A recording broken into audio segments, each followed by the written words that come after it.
배는 별 어려움이 없이 칸토니즈 군도에 도착했다. 배 안의 병자들 중에는 프란치스코의 동행 두 사람이 끼어 있었고 프란치스코는 언제나처럼 환자들을 극진히 돌보았다. 그것은 8월 말경이었고 선장은 산치안이 어디에 있는지를 몰랐다. 프란치스코는 벌써 산치안을 지나왔다고 선장에게 말했지만 다른 사람들은 딴소리를 했다. 할 수 없이 선장은 탐색 보드를 내보냈다. 보트는 3일 후에 얼마간의 식량과 길을 안내할 포르투갈 사람 몇 명을 데리고 돌아왔다. 프란치스코가 미리 말한 대로 산치안을 이미 지나온 것도 사실이었다. 프란치스코가 산타크루즈를 타고 온다는 소식을 들은 포르투갈 사람들은 그를 맞으러 바닷가로 나왔고 그를 자기들의 작은 집으로 초대했다. 그들 중에는 프란치스코의 오랜 친구 호르게 알바레스가 있었다. 그는 그 후 2달 반 동안 프란치스코와 그의 일행을 돌봐주었다. 이틀 만에 프란치스코는 언덕 꼭대기에 지프로 작은 성당을 지었다. 이 성당에서 그는 매일 미사를 올렸고 어린이들과 노예들에게 교리를 가르쳤으며 많은 사람들이 고해 성사를 보고 세례 성사도 받았다. 나머지 시간 동안에 그는 가난한 이들을 위해 구걸을 했고 병자들을 방문했으며 논쟁이 생기면 중재를 해서 화해를 시켰다. 프란치스코는 무엇보다도 중국인 상인들과 사귀려고 애를 썼다. 그들은 포르투갈 상인들로부터 후추와 양념과 서양 물건들을 사려고 자기네 물건들, 도자기와 비단을 가지고 왔다. 그러나 중국 상인들 중에서 프란치스코를 중국 본토로 데리고 가려고 하는 사람은 하나도 없었다. 만일 발각되면 혹독한 형벌을 받기 때문이었다. 더욱이 안타까운 것은 안토니오 차이나가 너무 오랫동안 본국을 떠나 있었기 때문에 모국어를 잊어버려 통역사 노릇을 못하게 된 것이었다. 프란치스코는 자연과 우주와 하늘의 현상들을 주제로 중국 상인들과 대화를 나누었다. 그들은 프란치스코의 박학한 대답에 기뻐했고 그가 학식이 많고 착한 사람이라는 것을 알 수 있었다. 그들은 프란치스코의 책 안에 자기들의 법보다 더 좋은 법이 기록되어 있다는 것도 인정했다. 그리고 중국 본토 사람들이 새로운 것들을 알려고 한다는 것도 확실한 사실이었다. 그들 중 몇몇은 프란치스코가 왕의 뜻을 거역하고 중국 본토에 들어갈 수는 없다고 믿었다. 또 다른 이들은 프란치스코가 덕행이 있는 사람이니 중국에 들어가도 된다고 믿었지만 그들 자신이 위험을 무릅쓰고 프란치스코를 데리고 갈 마음은 없었다. 프란치스코의 포르투갈 친구들은 중국에 미리 입국했다가 발각되었을 때 받을 무서운 중형과 중국의 끔찍하고 잔혹한 감옥 생활에 대한 이야기를 하면서 그의 마음을 돌리려고 애를 썼다. 그러나 프란치스코는 중국으로 갈 생각을 버리지 않았다. 아무런 다른 방도가 없다면 프란치스코는 친구 디에고 바스드 아라가오와 함께 샴으로 갈 생각이었다. 샴에서 조공을 바치러 중국에 들어가는 샴의 사신들을 따라갈 생각이었다. 무엇인가 좋은 일이 일어나기를 기다리면서 프란치스코는 자기 시간을 최선을 다해서 선용했다. 때때로 프란치스코는 친구들에게 말라카의 이야기를 했다. 돈 알바로와 대장과 베날딤 드 수자 사이의 다툼에 대한 이야기도 했다. 그 친구들은 후에 모든 것이 프란치스코가 말한 대로 된 것을 알게 되었다. 이렇게 기다리는 동안에 프란치스코는 오한을 느꼈다. 보름 동안 말라리아를 앓았기 때문에 미사를 드릴 수 있었지만 설교를 할 수는 없었다. 그러던 중 포르투갈 사람에게서 약을 받아먹은 그는 곧 건강이 회복되어 설교와 다른 활동들도 할 수 있게 되었다. 프란치스코는 중국의 감옥에서 탈출해서 돌아온 포르투갈 사람 하나 때문에 갑자기 한 줄기 서광이 비치는 듯했다. 그 사람은 감옥에서 탈출해서 한 중국 상인의 집에 숨어 있었고 그 상인의 도움으로 몰래 보트를 타고 도망쳐 올 수 있었다. 그 중국 상인은 200크루자도스 상당의 값이 나가는 후추를 받고 프란치스코와 그의 일행을 중국으로 데려가기로 했다. 그들을 데리고 가서 사나흘 동안 자기 집에 숨겨두었다가 도시로 들어가는 대문까지 그들을 데려다 주기로 했다. 그러면 프란치스코 일행은 거기서부터 지사에게로 가서 포르투갈 왕의 이름으로 왔으며 중국의 왕에게 하느님의 법을 말하고 싶다고 말하기로 했다. 디에고 페레이라의 대리자가 중국 상인에게 줄 후추를 다 준비해 주었을 때는 모든 것이 다 잘 되어가는 것 같았다. 페레이라 수사와 안토니오의 건강도 회복되었고 중국말을 할 줄 아는 페로 로페스도 통역으로 동행할 준비가 되어 있었다. 10월 말에 말라카로 돌아가는 배가 있어서 프란치스코는 그곳에 있는 그의 친구들에게 편지를 보냈다. 그중 하나는 페레즈 신부에게 가는 것이었다.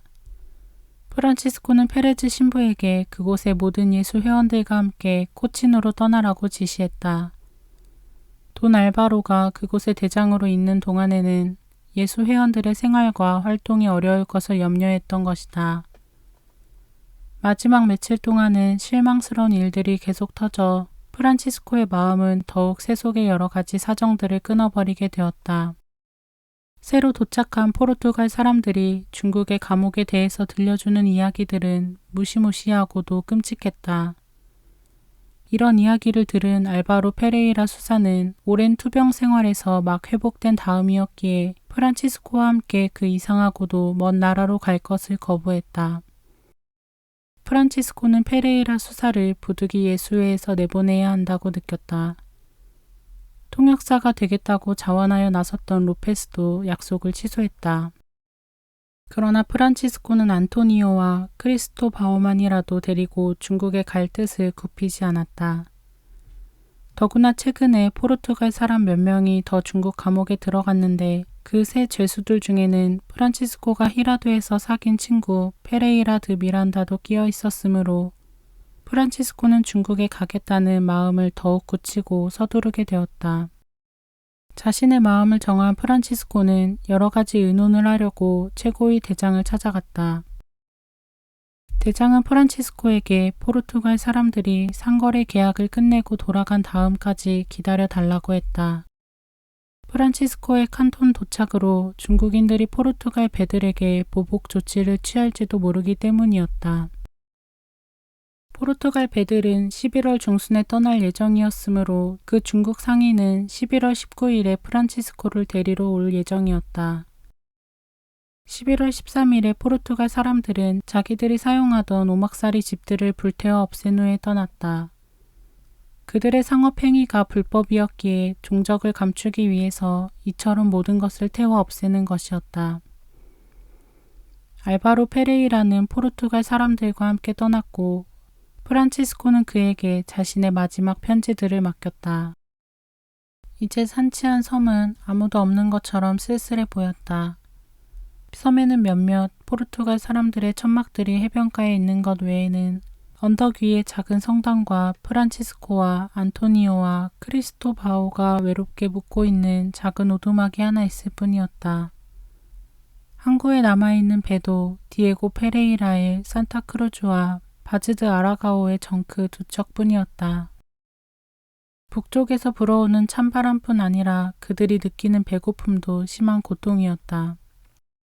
때때로 프란치스코는 안토니오에게 섬에 남아있는 포르투갈 사람들에게서 먹을 것을 구걸해 오라고 부탁했지만 본토에서 공급이 없었기 때문에 포르투갈 사람들도 먹을 것이 부족한 상태였다. 11월 19일에 해가 저물었지만 약속했던 중국 상인은 나타나지 않았다. 다음 날에도 그는 나타나지 않았다. 프란치스코는 애타게 기다리면서 시간마다 바다를 내다보았지만 중국 상인의 정크는 볼 수가 없었다. 프란치스코는 말할 수 없는 시리에 잠겼다. 마침내 프란치스코는 병에 걸렸다. 11월 21일 어떤 죽은 사람을 위해 미사를 드린 다음에 안토니오와 의논한 끝에 산타크루즈로 가서 그 배 안에 머물기로 했다. 그는 병에 걸린 데다 먹을 것도 없었고 돌보아줄 사람도 없었기 때문이다. 다음 날 11월 22일 화요일에 프란치스코는 배로 옮겨졌고 안토니오는 육지에 그대로 남아 있었다. 배로 옮겨지던 날 프란치스코는 하루 종일 아무것도 먹지도 마시지도 않았다. 다음 날 아침에 그가 나타나지 않았으므로 사람들이 그의 선실 문을 두드렸으나 아무런 대답이 없었다. 그는 깊은 기도에 잠겨 있었고 다윗의 자손 예수여 나를 불쌍히 여기소서라는 화살 기도를 계속 반복하는 것을 사람들은 들을 수 있었다. 배가 계속 흔들리고 있었으므로 프란치스코의 병세는 좋아지기는커녕 열은 점점 더 높아졌다. 23일 수요일 프란치스코는 다시 육지로 돌아가기를 원했고 사람들은 그의 원의를 따랐다. 배에서 육지로 옮겨질 때 프란치스코의 몸은 난로처럼 뜨거웠고 무서운 고열로 심한 고통을 받고 있었다. 그의 이런 모습을 본 디에고 바즈 드 아라가오는 프란치스코를 자기 오두막으로 데리고 갔다. 그 오두막은 사방에서 불어오는 바람을 막기에 충분치 못했다. 그는 출혈을 하는 것이 좋겠다고 했다. 프란치스코는 디에고가 도움이 되리라고 생각하는 것은 무엇이든 다 하도록 했다. 피를 흘린 후 프란치스코는 잠시 의식을 잃었다. 그들은 찬물을 끼얹었고 그는 다시 의식을 회복했다. 그러나 그는 입맛을 잃어 아무것도 먹을 수 없었다. 다음 날 다시 열이 오르자 사람들은 다시 프란치스코가 피를 흘리게 했고 그는 다시 의식을 잃었다. 사람들은 그에게 설사약을 주었는데 그 때문에 열이 다시 올랐고 프란치스코는 오히려 더 괴로워했다. 이 모든 고통을 당하면서도 프란치스코는 한마디의 불평이나 신음소리도 내지 않았다. 자기의 임종이 다가오는 것을 깨달은 프란치스코는 안토니오에게 부탁해서 책, 옷가지, 편지, 그림 같은 자신의 모든 소지품들을 배로 옮겼다. 목요일과 금요일 이틀 동안 프란치스코는 내내 황홀한 상태에 있었으나 그 상태 자체에 대해서는 한마디 말도 하지 않았다. 그러는 동안에도 프란치스코는 안토니오가 이해할 수 없는 어떤 언어로 계속 기도했다. 그는 라틴어로도 저의 모든 죄와 잘못을 용서해 주소서, 다윗의 후손 예수여 저를 불쌍히 여기소서라는 기도를 자주 반복했다. 그는 아무것도 먹지 않았다. 11월 26일 토요일부터 12월 1일 목요일까지 프란치스코는 말을 하지 못했고 아무도 알아보지 못했다. 그가 다시 말을 할 수 있게 되었을 때 그가 한 말은 그가 지극히 큰 신심으로 공경하던 지극히 복되신 삼위일체께 드리는 말씀이었다. 그는 또한 다윗의 자손 예수여 저를 불쌍히 여기소서, 나의 어머니 동정녀시여 저를 잊지 마소서라는 말씀도 반복했다. 죽기 전날 프란치스코는 자신의 인도인 아인 크리스토바오를 연민과 슬픔에 찬 눈으로 바라보면서 불쌍한 사람이라고 3번 포르투갈어로 말했다. 프란치스코는 크리스토바오가 말라카로 돌아가서 다시 죄의 생활로 빠진 다음에 그 상태에서 죽으리라는 것을 미리 알았던 것이다. 12월 2일 금요일 저녁, 안토니오는 프란치스코의 임종이 임박한 것을 알고 밤새도록 그를 지키기로 결심했다. 프란치스코는 밤새도록 안토니오가 자기 눈앞에 걸어둔 십자고상을 뚫어지게 바라보았다. 자정이 지나자 안토니오는 임종 때가 된 것을 알았고 즉시 촛불을 켜서 프란치스코의 손에 쥐어주었다. 그러자 프란치스코는 예수님의 이름을 부르면서 마지막 숨을 거두었다. 프란치스코는 마지막으로 라틴어로 기도했다. 주님, 저는 당신 안에 희망을 두었습니다.